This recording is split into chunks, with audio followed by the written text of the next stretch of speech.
Hi everybody, this is Jaclyn Mullen and you are watching my YouTube channel. Today's interview is all about hashtags. In fact, I'm calling it What the Hashtag. And I actually have a hashtag expert. Yes, they do exist. This is Kim Golbourne here. She is the founder of Hashtags. Kim, thank you so much for allowing me to interview you today. Yeah, thank you so much for having me today. So let's talk a little bit about hashtags. And I'm not talking the # symbol with the keyword. I'm talking about what you've created, your software, because you are this coder. Tell us a little bit about yourself. Sure. So I'm a designer, web designer, a coder, and I've also been doing hashtags for about a year now. So hashtags is, first off, it's spelled hashtags without the first A. So that's HSHTAGS. It is a platform for monitoring and tracking your hashtags across multiple social platforms. How many social platforms? There's a lot. 8 social platforms currently, including Facebook, Twitter, Instagram, Flickr, and 4 more. I love it. And so basically, let's talk about what a hashtag is, because I hear this question a lot. People know how to use a hashtag, or maybe they think they know how to use a hashtag, but they're like, I don't know, I just see on Instagram that people put like the # and the word happy after it, or they put YOLO, and they don't really understand like the full functionality of what the actual hashtag does. So the thing I love about social media marketing is if you took like 5 social media marketers and put them all in the same room and asked them a question, there's not this like one size fits all approach. Everybody's answers and interpretations are different. So what is your answer and interpretation to what an actual hashtag does? Yeah, so the hashtag for me, layman's term definition is, of course, the keyword with the hash symbol attached to it. For me, what the hashtag does is it creates a community of people who are interested in the same thing. And for a brand to be able to create a campaign and then, use this hashtag along with that campaign, they're creating this community of people who are interested in their product. And apart from that, a hashtag it can also be sort of the metadata for a post. So knowing exactly what that person was referring to, at the time they decided to, post it. For example, if they were talking about the World Cup and they said, a player's name scored a goal and you're like, what are they talking about? Hashtag World Cup. Oh, okay, now I got it. Oh, good. So it gives some like relevance and reference to the conversation, which I think that's important to know. So this whole notion of, creating a campaign, one of the things that I love about the internet is it doesn't matter the size of your business, whether you're a solopreneur like we are, or if you're a small business owner, or if you work full time and you just like philanthropy and you want to create your own custom hashtag. So let's talk about the importance or what you gain by tracking a hashtag. Can you touch a little bit on that for us? Yeah. So tracking a hashtag, what that does, let's take a campaign for an example. A campaign for a new product that you are releasing, and then you're doing a contest for it. So running that campaign and then being able to track that hashtag, what that will do is it will tell you, how many people are actually talking about your product. And then going beyond that and seeing how many people are actually talking about your product, and is it positive versus negative? Who are these people? Are they followers of your, different social accounts, or are these, new people that you didn't know about? And then just being able to see exactly what this conversation, is about, seeing if people, are liking the product, hating the product, what do they have to say? So this idea of somebody, you create a campaign in essence, or you have some sort of giveaway. There's a user who there's a profile of a person who starts to use this hashtag. And that profile contains information that would be really helpful and beneficial for you to know, so that you can find more of those people, or that if you have this idea of who your consumer is in mind, but it's very different once you get into the online scope of things, you've got that like data to track. And I love this idea that you said, maybe percentage of people who are not followers, who are, participating in a campaign, maybe new fans, versus people who, okay, you can say, yeah, this is somebody that we've seen before, like engaging with our social channels. We know who this person is, and being able to distinguish the two of those. That is a really awesome tip. I wouldn't have even thought to include that myself. That's why we have you on here as the expert that we're interviewing. Seriously. So Another question that people often ask me is like how to get more reach with their hashtags. And this kind of taps into hashtag etiquette, right? So there's like popular hashtags that you can use like love or maybe even like a trending hashtag. Should a small business owner or somebody who's really wanting to get like their post and content really visible ride that wave and take advantage of one of those things? What would you say as far as hashtag etiquette's concerned? So in regards to popular hashtags, I wouldn't necessarily say that they should be using that hashtag for their campaigns, but they should, of course, join that conversation if it's relevant to what, you know, their brand is promoting or, you know, whatever values they align themselves with. So maybe not something as generic as love or food. Well, food could probably be for like a restaurant, but you know, you get my point. And then apart from that, you know, when creating their own hashtag, you know, I think it's definitely important to research the hashtag that you're about to use before you actually, you know, launch your campaign with it, because, you know, there could be 1,000 people already using the hashtag and they're focusing on a different topic that's not related to your brand, and then, you know, you're sort of lost in the mix. Or, you know, it's interesting. Something just recently happened with one of the bigger brands. It was actually a magazine. They had their own campaign and they used a hashtag that had been in use.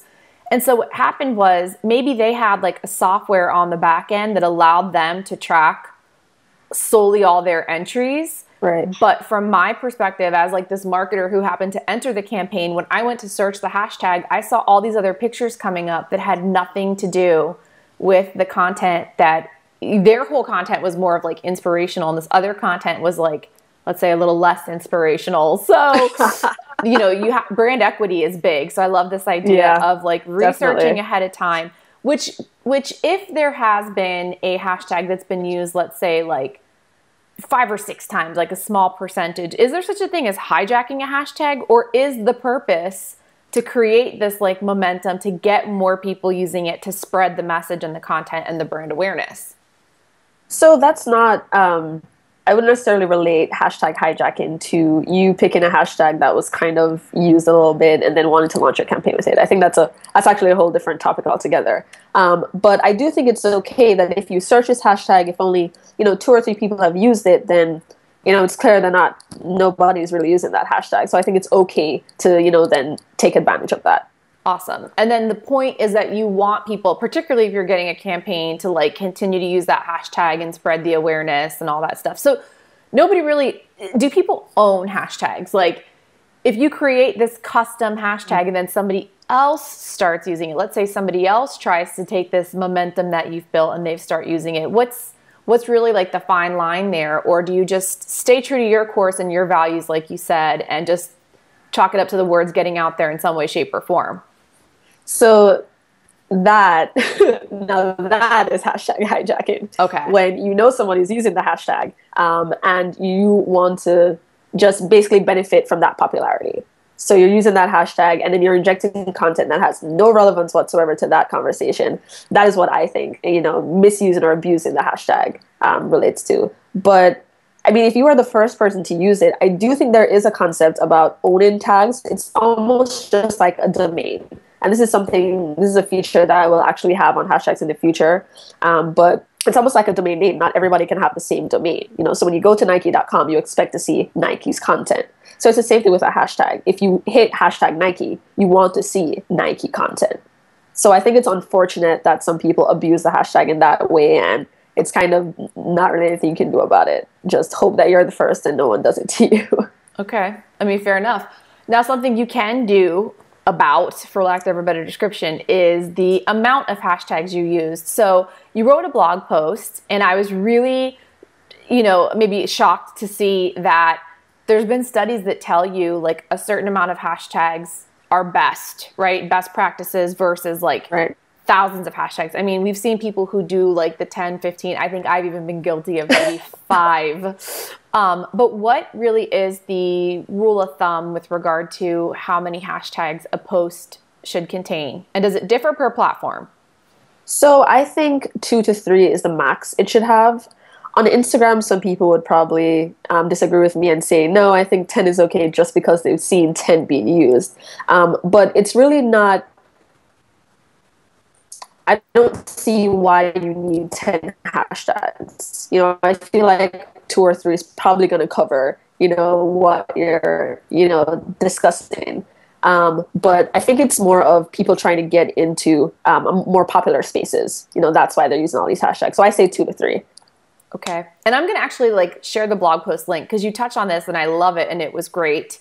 Lots of valuable information there. So now let's talk about actually tracking hashtags through your platform. What is required of somebody to actually be able to search across Facebook, Instagram, Google+, Tumblr? So right now, so the platforms are Facebook, Instagram, Twitter, Tumblr, Google+, Vimeo, Flickr, and YouTube. And right now, it's completely free. The only thing you need to sign up is one of these social platforms. But eventually, in the next few months, we're going to launch the ability to really dive deep into these searches. So performing more granular searches that surface more relevant content. Maybe you're looking for more than one tag.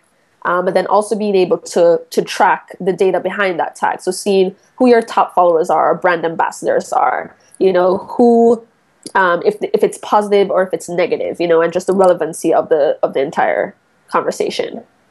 I love it. So it's free. Right now we can search across all these social networks and we can just get a feel for who's talking about. And right. I think the whole Facebook aspect is something that, you know, there's definitely a need. So let's touch on this because hashtags on Facebook, as a marketer, I've only been using them for maybe a year. It might be even less than a year. But I have had people ask me who have wanted to run campaigns, should I include Facebook? Should I not include Facebook? How do I track whether or not someone's sharing my content on Facebook? And I always say the challenge with Facebook is it really set up for a small business owner or somebody in general who wants to track hashtags to be able to do that like they could on Twitter or Instagram? So this, of course, has been an ongoing debate. You know, should I use hashtags on Facebook or should I not? I think people are starting to use them on Facebook and, you know, not really, well, just consumers in general. But in terms of tracking your hashtags on Facebook, of course, you're going to run into that issue where you're only going to be able to track the public content versus the private content. But I do think it's still beneficial to include that as a platform because you have people who are on Facebook for years now and still have not touched Twitter, but they may be one of your, you know, top consumers. So I do think it's definitely still something that you should look into. And it's definitely possible to track. It's just consider maybe getting 80% of that content, you know, that data. And then the 20% is, of course, like the private content that you can't reach. But it's still, you know, a big enough number. Perfect. Well, you know, I think as you update the platform, I definitely want to bring you back and talk about not only the features, but what it's been like as a woman, somebody who's in tech, somebody who's in the dev side of things, who's like coding something and then obviously going to create as you get more data yourself, right? Iterations of the product. But how can we keep in touch with you and how can we start using hashtags and follow these updates as you roll out more features with the platform?